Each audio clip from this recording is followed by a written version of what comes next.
بسم اللہ الرحمن الرحیم۔ آج ہمارا موضوع ہے جنگ یرموک کا دن اور صحابہ کرام رضی اللہ عنہ کے اللہ کے راستہ میں شہادت کے قصے۔ حضرت ثابت بنانی رضی اللہ عنہ فرماتے ہیں کہ حضرت اکرمہ بن ابی جہل رضی اللہ عنہ جنگ یرموک کے دن شہادت کے شوق میں سواری سے اتر کر چلنے لگ پڑے تو ان سے حضرت خالد بن ولید رضی اللہ عنہ نے فرمایا، اے اکرمہ، ایسے نہ کرو کیونکہ تمہارا قتل ہو جانا مسلمانوں پر بڑا شاق ہوگا۔ حضرت اکرمہ نے کہا، اے خالد، مجھے چھوڑ دو، اس لیے کہ تمہیں تو حضور صلی اللہ علیہ وسلم کے ساتھ اسلام کو پھیلانے کے لیے بہت کچھ کرنے کا موقع ملا ہے، اور میں اور میرا باپ ہم دونوں تو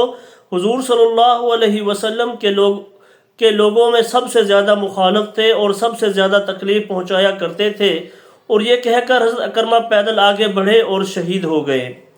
حضرت ابو عثمانی غسانی رحمۃ اللہ علیہ کے والد فرماتے ہیں کہ جنگ یرموک کے دن حضرت اکرمہ بن ابی جہل رضی اللہ عنہ نے فرمایا کہ میں نے کئی میدانوں میں رسول اللہ صلی اللہ علیہ وسلم سے جنگ کی ہے، تو کیا میں آج لوگوں سے شکست کھا کر بھاگ جاؤں گا؟ ایسا ہرگز نہیں ہو سکتا۔ پھر بلند آواز سے کہا، کہ مرنے پر کون بیعت ہوتا ہے؟ چنانچہ ان کے چچا حضرت حارث بن حشام اور حضرت زرار بن ازور رضی اللہ عنہما نے 400 مسلمان سرداروں اور شہسواروں سمیت بیعت کی، اور انہوں نے حضرت خالد رضی اللہ عنہ کے خیمے کے سامنے خوب زوردار لڑائی کی، اور سارے ہی زخموں سے چور ہو گئے، لیکن وہ سارے اپنی جگہ جمے رہے، کوئی اپنی جگہ سے ہلا نہیں، اور ان میں سے ایک بڑی مخلوق شہید ہو گئی جن میں حضرت زرار بن ازور بھی تھے۔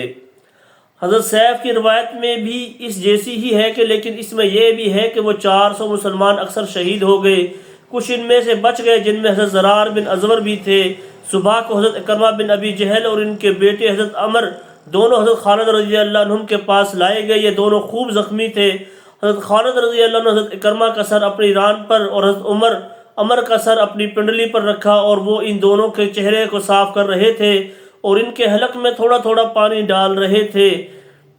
اور وہ فرما رہے تھے کہ ابن خنسمہ یعنی حضرت عمر رضی اللہ عنہ نے کہا تھا کہ ہم لوگ شہید نہیں ہوں گے، لیکن اللہ تعالیٰ نے ہمیں شہادت عطا فرما دی۔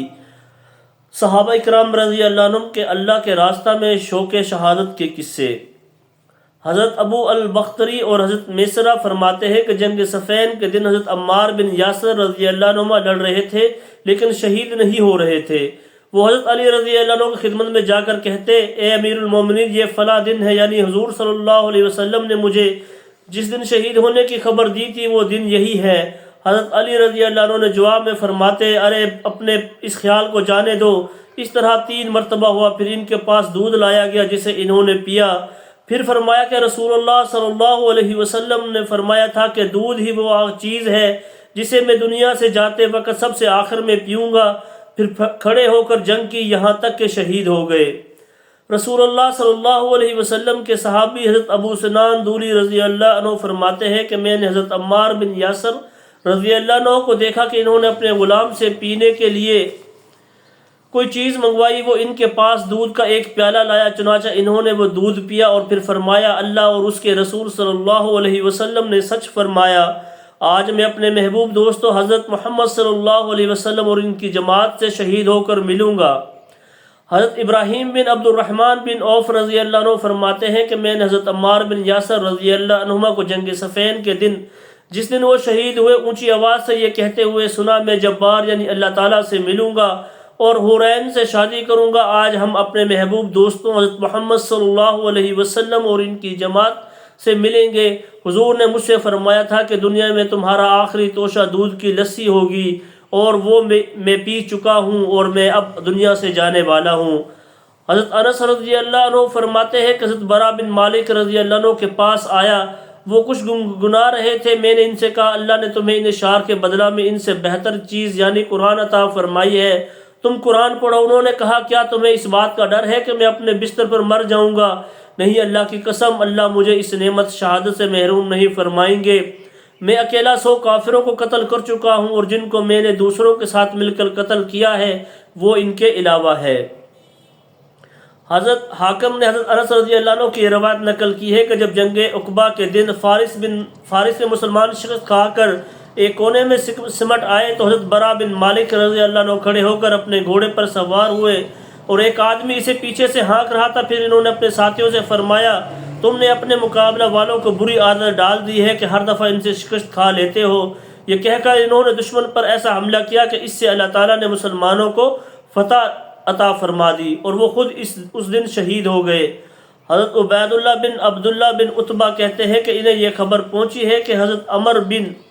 خطاب رضی اللہ عنہ فرمایا کہ جب حضرت عثمان بن مطعون رضی اللہ عنہ کا طبی موت سے انتقال ہوا اور انہیں شہادت کی موت نہ ملی تو ان کا مقام میری نگاہ میں بہت کم ہو گیا، اور میں نے کہا کہ اس آدمی کو دیکھو کہ یہ دنیا سے بہت زیادہ کنارہ کش تھا اور یوں مر گیا ہے اور اسے شہادت نصیب نہیں ہوئی، تو ان کا درجہ میری نگاہ میں یوں ہی کم رہا، یہاں تک کہ حضور صلی اللہ علیہ وسلم کا بھی وصال ہو گیا اور انہیں شہادت نہ ملی۔ تو میں نے کہا کہ تیرا ناس ہو، ہمارے بہترین لوگ یوں ہی شہادت کے بغیر وفات پا رہے ہیں۔ پھر ابو بکر رضی اللہ عنہ کا بھی یوں ہی انتقال ہوا تو میں نے کہا کہ تیرا ناس ہو، ہمارے بہترین لوگ یوں ہی وفات پا رہے ہیں۔ چنانچہ حضرت عثمان کا میری نگاہ میں وہی درجہ ہو گیا جو ان کا پہلے تھا۔ جو کچھ پڑھا ہے اس پر اللہ تعالی ہم سب کو عمل کی توفیق عطا فرمائے۔ السلام علیکم۔